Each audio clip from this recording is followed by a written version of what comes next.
بسم الله الرحمن الرحيم الحمد لله وصلى الله على رسول الله أما بعد ibn al-qayyim a wancan darasi na biyu kenan ko wannan na uku dariqul hijratain wa babu sa'adatai ya kawo mana wani hadisi da ke cikin musnad na imamu ahmad da sunan na ibn majah ban sani ba hadisin anan sun yi takarijin shi ko sun ce albani ya sahaha sa a cikin irwa'ul gharil ne ko kamar na ganin da haka ko hakim ne a cikin al-mustadrak to zan buƙaci dai in ga takarijin naka dan wani lokacin nakan yarda da takarijin wannan din sama ma da takariji na dan ni na kawai suna kawo an rawaito ne ba sa faɗin me ya faru kaga kai dalla dalla ahmad musnad da shauransu isnad ko sahih a zawaid wato ya kawo sai yace isnadin shi ingantacce ne wasahul hakim wafaqahu zahabi wa huwa kama qala kaga shi ma cewa kamar yanda zahabi yace ingantacce ne hakim yace ingantacce ne ni ma na kamsu haka abin da suka faɗa haka yake kaga ya tabbatar ma da hukuncin to ni na tsurar sa ake sawa sai dai ka je aikin isnadi anan kuma kaga shi bai kai isnadin ba ma ko sai ka bi na'am to ya ka mana hadisin mai hadisin yace Allah tabaaraka wa ta'ala yace ya kai dan adam ta ina zaka gagare ni bayan ni na halice ka daga irin wancan yanayi wato kamar yanda Annabi sallallahu alaihi wasallam shi kafin ya faɗi hadisin ya tofa yawo a tsakiyar yatsansa ko sai dangwala shi to ce kiga mana cewa Allah ya ce ya kai dan adam ya zaka gagare ni bayan na halice ka kamar wannan dugon na ruwa na halice ka sai da na gama daidaita ka na tsara ka ka tafi tsakanin dukiyar da Allah ya maka a duniya ka zaga kawai sai kake ganin ai ka hana ka tara kudade ka hana haka kake ganin ka kai wani mataki kawai sai ranan wato mutuwa ta zo ta dadime ka ta zo maka makogoro sai ka ce wai ayo zan kai sadaka ta ina kake da lokacin yin sadaka to sai malam ibn qayyim da ya kalla hadisin sai ce wa min ha huna daga nan ne khazala man khazala wa wufika man wufik anan ne wanda ya subuce ya kaskanta kuma ya kaskanta anan ne aka datar da wanda ya dace yace fa hajabal makhzul an haqiqatihi wa nasiya nafsahu to sai wanda yake makhzuli ya kaskanta shi sai ya zama na huji ba an haqiqatihi aka rufe masa haƙiƙanin waye shi ajiya ya gaya mana yanda bawa yake matalauci ga ubangiji Allah zube yake gaban Allah kuma ba shi da iyawa sai ce to duk wanda yake kaskantacce sai Allah ya kawo masa da ganin wannan haƙiƙanin talaucin nasa sai yake ganin ya wadata ya bar Allah wa nasiya nafsahu sai ya manta kansa ya manta waye shi shine faraunataccen nan fa nasiya faqarahu wa hajatahu wa daruratahu ila rabbi sai ya manta talaucinsa da bukatarsa da matsatsinsa zuwa ga neman Allah a cikin lamarin shi faɗaga sai ka ga ya ɗagawa wa baga ya yi zalunci wa ata ya wuce gona da iri fa hakkat alaihi shakawa to sai wato taɓewa ta tabbata a kansa ƙala ta'ala kaje yadda Allah ya ce kalla innal insana la yatagha Allah ce a'a lalle dan adam yakan yi ɗagawa an ra'a hustagana dan yana ganin ya samu wadata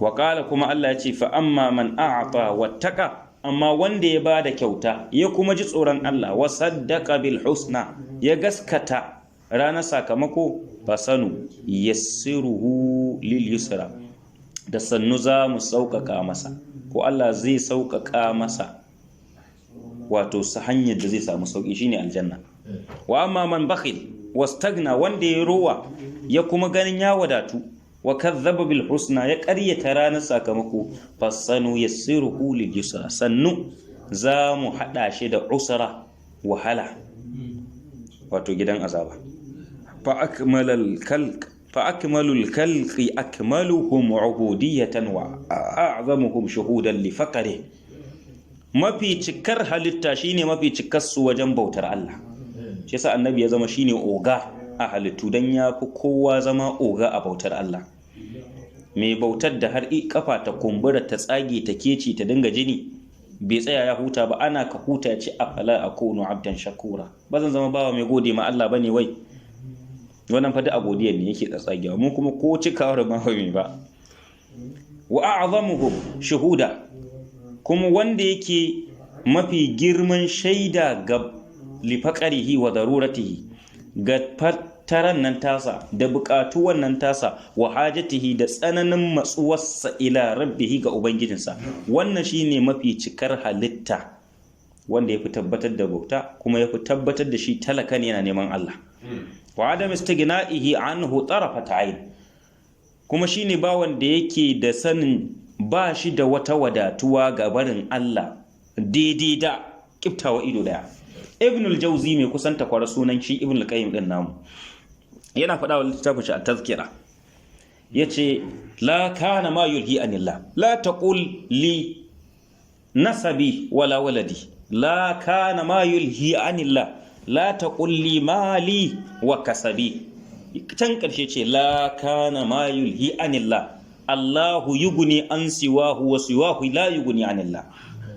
Shi kada Allah ya bar abin da zai dauki hankali ga mu gabarin Allah ya wanzu. Karkace min wai iyayena ko dangina duk Allah ya barar da su inda za su hana mu Allah. Yace Allah kada ka bar abin da zai ɗebe hankalin mu gabarin ka ya wanzu. Karkace min iyayana, karkace min dukiyata. Karshe ce Allah karka ba abin da zai ɗebe hankalin mu gabarin ka. Sai ce Allah shi ke wadatarwa ya isar maka akan kowa. In kana da Allah ka gama. Sai ce shi ko wani Allah bai sai ya isar maka gabarin Allah ba. Domin shi ma wata zai zama ka zo kana da Allah taimaka da kaza na shi ma wallahi bukata yake yi. To shi yasa ce wa adam istighna'ihi anhu darfata ai, ba wanda ya tabbatar da rashin wadatuwarsa gabarin Allah ko da na kiftawa ido ne. Walihaza dan haka ne ma kana min du'a'ihi sallallahu alaihi wasallam, ya kasance a cikin addu'a Annabi sallallahu alaihi wasallam zaka ji yana cewa aslih li sha'ni kullah, Allah ka kyautata min sha'anunuwa na dukansu. Wala takilni ila nafsi, Allah kakka banne da kaina tarafata ain, daidai da kiftawa ido. Wala ila ahadin min khalqik, ya Allah kakka banni a hannun wani ibadinka bayinka, karka banni. Wannan Abu Dawud ya rawaito shi da Musnad na Imam Muhammad aka nan Mishkatul Masabih, Tirmidhi ya kawo sa, Ibn Hajar ya kashi ibn wannan a Kalimut Tayyib, Ibn Taymiyyah ya kawo shi wannan hadisin. Sai a ji a bibiya. Sai ce wa kana yad'u, kuma Annabi sallallahu alaihi wasallam yana addu'a. Kai ku toshe wancan ko Allah da mu'jizar da yake baye mai wani da karama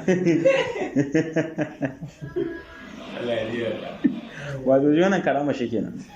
Wa kana yad'u, kuma Annabi yana addu'a, ya muqallibal qulubi thabbit qalbi ala dinik, ya kai mai jujjuya zukata ka tabbatar da addini na akan zuciyarka. Annabin da yafi kowa tirkakkiyar zuciya yana wannan addu'a, dan cewa tabbas in Allah bai shiga lamarin shi ba zai iya zamewa. Do waye kai, who are you? To ba wanda ya tabbatar da faƙaru ɗinsa ga Allah, shi fatara gare shi yake nema ga Allah, to wannan ba zai yi wa Allah ɗagawa ba. Ya alamu, sai ce kaga yana sanai sallallahu alaihi wasallama, tsira da mace tabbata shi, kaga ya san anna qalbahu bi yadir rahmani azza wajal, ya san zuciyarsa tana hannun ar-rahmanu ne mai girma da buwaya. La yamliku minhu shay'a, shi annabin baya da mulkin zuciyar shi na komai. Wa anna Allah subhanahu wa ta'ala yusarrifuhu kama yasha, kuma Allah ke jujjuya zuciyar tasa yanda ya ga dama. Kaifa wa huwa yatlu qawlahu, to dama ya za annabi ba zai tabbatar da wannan ba bayan shi ke fada, shi ke karanta nassin Allah da Allah ke cewa walaula an sabbatnaka laqad kitta tarkanu ilaihim shay'an qalila.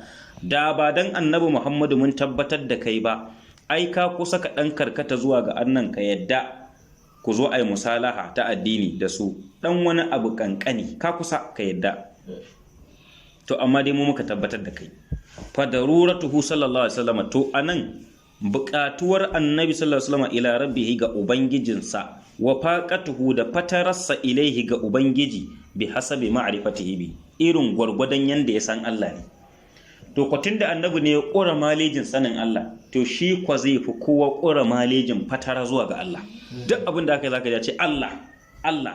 Ba wanda yake cewa shugabanni su suka mana wane ne ya mun, a'a babu wannan a cikin tsarin manzo Allah dan yafi kowa sanin Allah. Wa hasab qurbihi minhu wa manzilatihi inda, kuma da gwargwadon kusancin shiga Allah da matsayinsa a gurin Allah shine gwargwadon sanin shiga Allah. Wa hadha amrun, wannan lamari ne innama bada minhu liman ba'dahu, ya bayyana ga wanda yake bayan manzon Allah, ya san wannan a gurin manzon Allah sallallahu alaihi wasallam. Ma yurashihu min zahiril wa'a, irin abin da yake bayyana ko yake barar da abin da ke cikin mai sunanta ƙwarya, karin magana yi. Wali haza kana aqrabal khalqi ila Allah wasilatan, dan haka ne ma annabi ya zama shine mafi neman tsani zuwa ga Allah a cikin halittunsa, shine mafi kusan tsanantuwa zuwa ga Allah. Wa azamuhum indahu jaha, shine a cikin halittu yafi matsayi a gurin Allah. Wa arfa'ahum indahu manzila, shi yafi girman matsayi ko daukakan matsayi a gurin Allah, tunda me litakmilihi maqamal ubudiyya, annabi ya gama cika matsayi na zubewa ga Allah da tabbatar da bauta ga Allah, wal faqar ila rabbi, da kuma fatara zuwa ga ubangijinsa, yafi kowa cika wannan bangare azza wajal, wanda ubangiji nasa mai girma da buwani. Wa kana yaqulu lahum, shi annabin fa kun ji me yake cewa wato sabansa, ayyuhan nas, ya ku mutane, ma uhibbu an tarfa'uni fawqa manzilati, bana son ku daga ni sama da matsayina, inna ma ana abd, bawa ne nan, zubewa nake ƙasa in gaida sarkin sarakuna. Albani ya inganta hadisin. Wa kana yaqulu, annabi yana cewa, la taturuni, kar ku zuga ni, ku zuzuta ni, kama ataratin nasara almasih ibn maryam, kamar da nasara suka zuga Isa dan Maryam suka wuce gona da iri da shi. Innama ana abd, ni fa bawa ne kurum, fa qulu abdullah, ku ce bawan nan na Allah, wa rasuluhu, kuma ku ce min manzo na Allah, dan aike ni, aike na yake ruga an kai ai sakon. Wannan mai mutaci hadisi. Wa zakarahu Allah subhanahu bisimatil ubudiyya, kai ku kalla yanda Allah yake ambatansa da sifar bauta fi ashrafi maqamatihi, a gurin kuma da nan ne mafi darajojin annabi suke bayyana. Duk inda Allah zai bayanin matsayin annabi mafi daukaka, sai ka ji ya kira shi abudu, waya ce masa Muhammadu, sai dai ce abudu a gurin dan ka tabbatar ubudiyyar ta kai annabi nan gurin. Yace dibi maqamul isra, matsayi na ɗaukaka annabi da aka yi zuwa ga tafiyar dare da aka yi da shi zuwa sama. Ba shi bane ne, ba ɗan da Allah ya taɓa kira zuwa fadarsa sai shi. Wa makamar da'awa, da matsayin shi na wa'azi a matsayin manzo, shugaban manzanni, jagabansu kuma cikamaki. Wa makamar tahaddi, kai da inda Allah ma zai yi kalubale ce in an isa a zo da irin abin Muhammadu, sai kira shi irin abin ba abdu, bai ce Muhammadin ba. faƙala jibin da Allah ce subhanallazi asara bi abdihi laila, sarki ya tabbata ga Allah nan da ya tafi yaddara da, bai ce Muhammadu ba, sai ce bawan shi. Matsayi biyu anan ya tabbata ga manzon Allah. Duk bayin Allah ne mu a game, amma bayin Allah da Allah ya yarda da su ba wanda yake da yaƙini mu yanzu a cikin mu. Amma shi faji ba a Qur'ani muke karanta abdihi, Allah ce shi bawan shi ne, ya jingina ubudiyyar manzan Allah da ya tabbatar wa Allah gare shi da kuma hi, abdu hu, to shine bi abdi hi a nan gurin, bawansa shi Allah ya da wannan nasa ne. Daraja ta farko kenan. Daraja ta biyu, sanda Allah zai faɗi mafi darajar kololuwar abin da aka yi da annabi ba a yi da wani ba a nan gurin na Isra'i, sai kuma bai ce Muhammadu ba, sai ce abdu, dan ka gane ubudiyyar ta dara annabi zuwa ga wannan matsayi.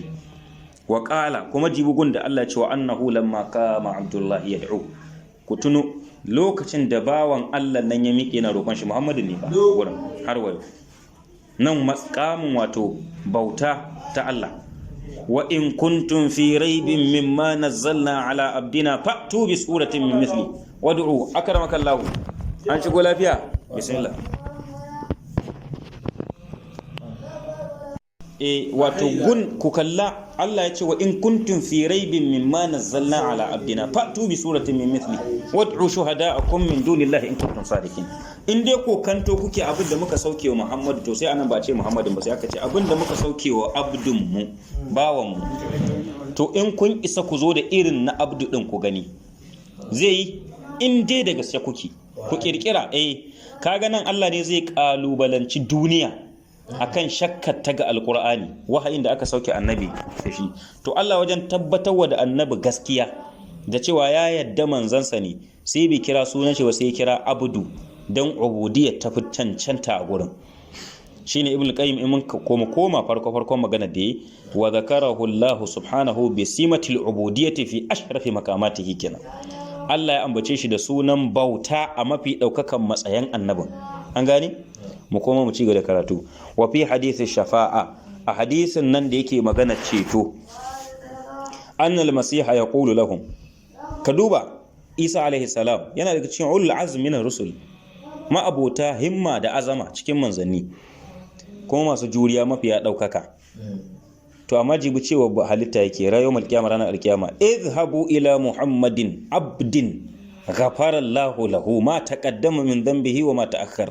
Ku tafi zuwa ga Muhammadu bawan da Allah ya gafarta ma zunubansa, wanda ya jinkirta da wanda ma bai yi ba duka Allah ya gafarta masa, da wanda yin da wanda bai yi ba duka an gafarta masa. Yana Tirmidhi hadisin, yana Bukhari asalan, yana Tirmidhi, yana Ahmad, hadisi ne dogo. Fanala zalikal maqama, annabi sai ya samu wannan matsayi bi kamali ubudiyyatihi lillah, saboda cikar bautarsa ga ubangiji, wa bi kamali maghfiratillahi la, da kuma cikar gafarar da ubangiji ya masa. daga wannan bawa ne tsantsantacce, shi yasa aka ce da ya duba zukatan baya ga babu wadda ta kai tasa tsarki sai ya zabo shi a matsayin shine na ƙarshe. Wato ya gama zubewa raba ga ubangijinsa, ba shi da ja ko tumbe ko na miskala zarratin ga ubangiji shi, yana sallama. To da haka ake samun daraja, da haka ake samun matsayi gurin Allah. Wanda ya samu matsayi gurin Allah kuma halittu ma sai ya samu matsayi gurin su. Fata'ammal qawluhu ta'ala fil aya, kai malam ka ƙara lura da faɗin Allah a wannan aya. Kan mu manta fa shi wannan fasalin gaba ɗaya yana fassara wannan ayar ta cikin Fadiri aya ta 15 din. Yace ƙara duba ayar. Allah ya ce antumul fuqara'u ila Allah, ku ne fakirai a gurin Allah. Fa'allaqal faqara ilaihi bismi, fataran ma sai ya jona ta zuwa ga sunan shi cewa gurin Allah ake da fatarar, duna ismin rububiyya. bai ce zuwa ga rabbu kuke fatarwa ba, ce zuwa ga Allahu kuke da fatara, bi nau'ayil faqar, da nau'in dukkan fatarorin. fa innahu kama taqaddama nau'an, ai kamar da muka gabatar mun ce fatara nau'i biyu ce. faqarun ila rububiyyatihi, fatara zuwa ga ubangijin takar ubangiji. Dole ne kana buƙatar numfashi, shi ke sakan maka shi, kana da wannan buƙatar. An gane? Ka yadda shine Allahnka ko baka yadda ba, shi yake san maka numfashin kana sha. Wa huwa faqrul makhluqati bi asriha, wannan shine fatarar duk halittu gabaki ɗayan su, ciki da bansu. Wa faqrun, akwai kuma talauci da muka yi bayani cewa ila uluhiyyatihi, wanda yake zuwa ga bautar ubangiji. Fatara ka fahimci cewa shine ya kamata a bautawa kenan. Wa huwa faqru anbiya'ihi, wannan shine irin fatarar annabawan Allah, sun gano shi ake bautawa don haka suka manne masa. Wa rusulihi, da manzannin shi. Wa ibadihi salihin, da bayansa nagartattu. Wa hadha huwa al-faqru an-nafi', irin wannan talaucin shine mai amfani, irin wannan fatara ita ce mai amfani. Ka fahimci Allah ne rabbu, ka fahimci shine ilahu, sai kake tabbatar masa da uluhiyya da rububiyya. Walladhi yushiru ilayhi alqawm, shine abin da manyan malamai ko jagororin musulunci suke nuni gare shi. Wa yatakallamuna alai, shine suke magana akai. Wa yushiruna ilayhi huwa alfaqrul khas lal 'am, kuma suke nuni gare shi zuwa ga shine fatarar da take ta musamman ba ga mammiya diccan ba. Wa qad iktalafat ibaratuhum, ai malamai bayanansu sun bambanta anhu dangane da wannan nau'in fatara ta haƙiƙa. Wa wasfuhum la, sifantawa da suke wa irin wannan fatara ta annabawa da waliyan Allah sai ta bambanta ita ma. Wa kullun, kowane daga cikin malamai akhbara anhu, ya ba da labarin irin wannan fatarar da ake bukata gabawa, bi qadri zauqihi, da gwargwadon filin, da gwargwadon ƙauna, da gwargwadon silalewar zuciyar shi malamin da ke bayanin. Shine zauki, abinda kake ji na zigar zuciyarka ga ubangiji. to wannan shine sauki wa qudratihi ala ta'bir da gwargwadon karfi ko ikon da mutum malamin yake da shi wajen yi bayani, kowa yakan yi bayani, to sai gabatar da malamin sa ko kuma sai gabatar da malam al-Ansari, babban malamin musulunci ne. yace qala shaykhul islam al-Ansari shine Abdullahi ibn Muhammad ibn Ali al-Ansari al-Harawi kenan, baban Isma'il, shine babban malamin Khurasana a zamanin sa, yana daga cikin manyan malaman Hanabila na wato fiqhun Imam Ahmad ibn Hanbal, yana daga cikin zuriyar Abu Ayyub al-Ansari, sahabin nan. An haifi shi wannan malamin da zamu kawo maganar sa 396, wanda miladiya sun ce ta dace da shekara ta 2006, yau muna 2020 wani abu ko kaga shekara 2020 da ko da kusa da 20. An gane mutum ne wanda ya shahara a larabci, ya haddace hadisai da yawan gaske, ya san tarihi da ilimin nasabobi. An gane yana bayyana sunnan manzo Allah sallallahu alaihi wasallam a lokacin sa, yana kira zuwa ga sunna. Za haka ya sha azaba, ya sha wahala. An gane yace so 5 ana gitta takobi a kansa, ko ya fada ko a kashe. An gane wallahi ana cewa ya bari, yace ina ba ma canzawa. A haka ya rasu shekara ta 481. to mu je gaba dai. To shi Sheikhul Islam Muhammad al-Ansari ko Abdullahi ibn Muhammad al-Ansari yace faqruz zuhadi wa huwa nafadul yadayn min ad-dunya. To al-faqr yace shi talauci ismul lil bara'a min ru'yatil malika, suna ne da yake nuna an barranta daga ganin ana da wata ta cewa ko ana da wani abu, wata tsiya. An gani ganin baka da mulkin komai shine talauci. Wa huwa ala 3 darajat, shi talauci daraja 3 ne, matakai 3 yake ratsawa da bawa. Yace akwai faqar zuhad, fatarar masu zuhudu da gudun duniya. Wa huwa nafadul yadaini min ad-dunya, shine tsame hannu daga duniya, babtan aw talaba, wajen tara duniya ko neman duniyar ba sa yi. Yace wannan darajar farko kenan. Wa iskatul lisan, da kuma kama harshe ya shiru an haga barin lamarin duniya, zamman aw madha, su kushe mata ko su yaba ba ruwansu. Wassalamatu minha, sun kubuta daga duniya, dalaban autarka, wajen su neme ta ko su batta ba ruwansu. Wa hadha huwa al-faqru alladhi takallamu fi sharafi, yace wannan shine talaucin da malamai suka yi magana kan daukaka sa da darajarsa. A darajatu thaniya, mataki na 2 a magana talauci, ar-ruju'u ila as-sabqi bi mutala'ati al-fadl, komawa zuwa ka dinga rige-rigen sai kun samu falala. An gane wato falala ubangiji kenan. Wa huwa yurisul khalasa min ru'yatil a'mal, wannan shi ke gadar maka ka kubuta daga kana ganin kai ka wani tara aiki a gurin Allah ai yanzu ma bashi kake bin shi. Kullum fata kake ka tara falala dan ka samu mai daraja a gurin Allah, to ba za ka dinga ganin yawan aikin ka ba. An gane wa yaqta'u shuhud al-ahwal, wannan zai dinga datse maka ganin kana wahalhaltuwa, shine ahwal anan. Duk yanayin da kake ciki ba za ka gansa ba, saboda kai so kake ka tara dan ka samu yardar wancan ubangiji naka. Wa yumahhisu min adnasi mutala'atil makamat, kuma yana tsame ka daga daudar neman makamai na duniya, kai makaman Allah kake nema. Yace wannan daraja ta 2 kenan. Wa darajatu thaniya, akwai darajar fatara irin wannan da muke bayani ta 3, sihhatul iqtirar wal wuqu'i fi yadi at-taqattu'i al-wahdani wal ihtibas fi bayda'i qaid at-tajridi, wa hadha faqr as-sufiyya. Yace sihhatul iqtirar, inganci ko kuma tabbatar matsuwarka, wal wuqu' da aukawarka fi yadi at-taqattu'i al-wahdani, a cikin hannun keɓuwa da take ta kadaita ubangiji, wal ihtibas da tsare ranka fi baida'i qaidit tajridi, cikin farfajiyar sabuluwa daga halittu daga rayuwa, ka koma kai kadai ka keɓe kai kurin kana ta bauta. Ya ce wa haza faqru sufiya, wannan shine talaucin sufaye ga ubangiji. Na farkon kenan wanda na tattauna muku matsalar sufaye a cikin daura da muka yi ko fa qauluhu, to fadin Allah ko kuma fadin sa shi malam al-ansari yanzu zai fara sharhin malam ansari, shi yanzu ibn al-qayyim ya dawo. Al-faqru ismul lil bara'ati min ru'yatil mulka, fatara da fatauci wato talauci, wato shine sunan da ake ganin an kubuta ko yana rabuwa da ganin kai kana da wani mulki, ka mallaki wani abu baka ganin haka.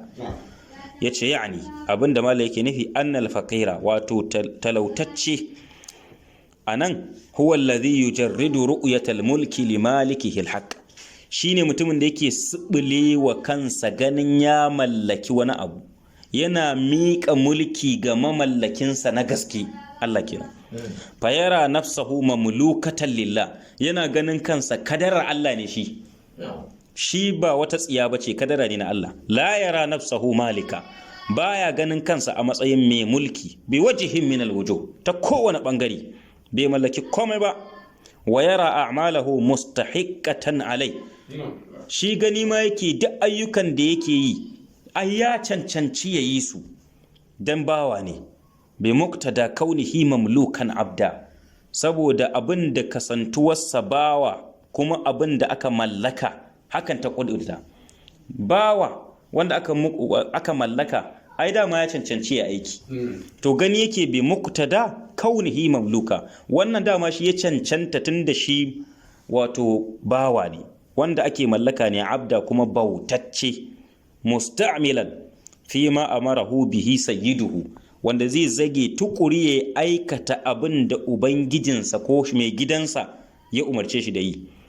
Fa nafsuhu mamluka, ransa abin mulka ne, wa amaluhu mustahaqqa bi mawjibil ubudiyya, ayyukansa da zai sun cancanci yayi su wajen tabbatar da bautar da take kan shi.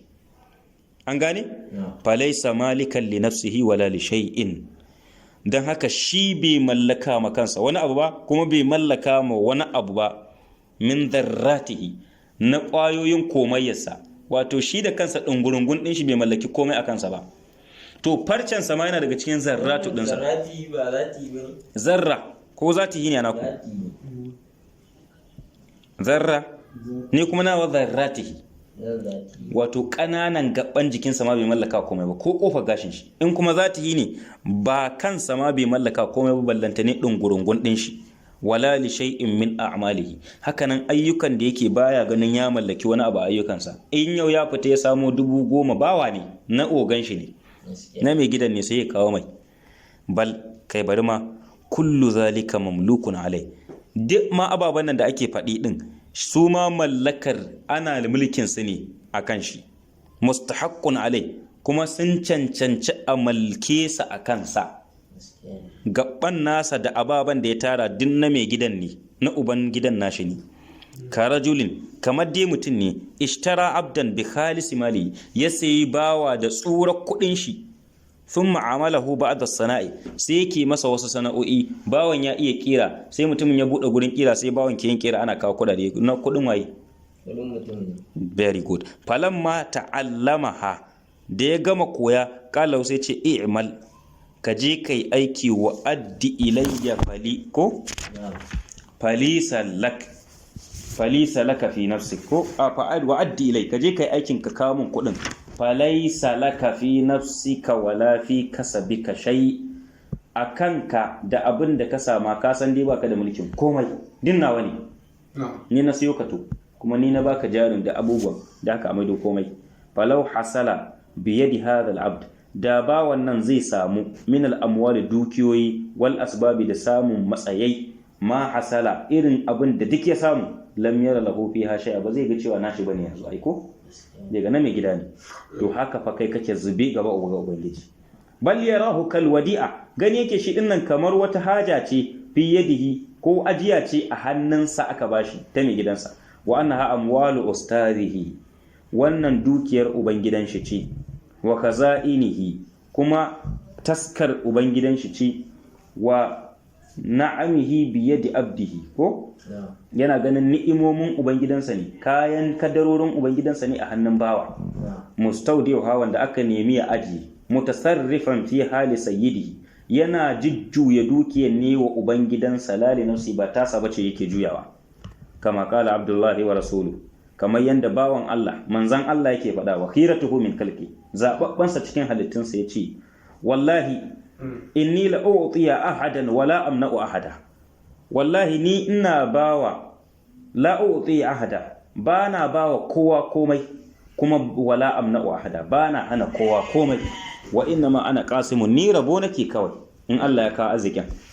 Ada'u haythu umirt, ina rabawa ne in ajiye a inda aka ce a aje. In kuka na mika wani, Allah ne ya bashi ta hannuna, ba ni ne mai bayarwa ba. Sai mu kwana nan ko? Kaga hadisi ne da Ahmad ya rawace shi, wallahi ma u'tikum wala amnahukum, bana ba ku kyauta, bana muku alheri, wa innama ana qasim, ni fa kawai daddatsa nake in raba. Ad'uhu haythu umirt, ina aje shi inda aka umarce ni. Haka nan Bukhari ya rawace a sahihi dinsa da Tibrizi a Mishkatul Masabih, a yanda nake ganin ma u'tikum wala amna'ukum wa innama ana qasimun ad'u haythu umirt.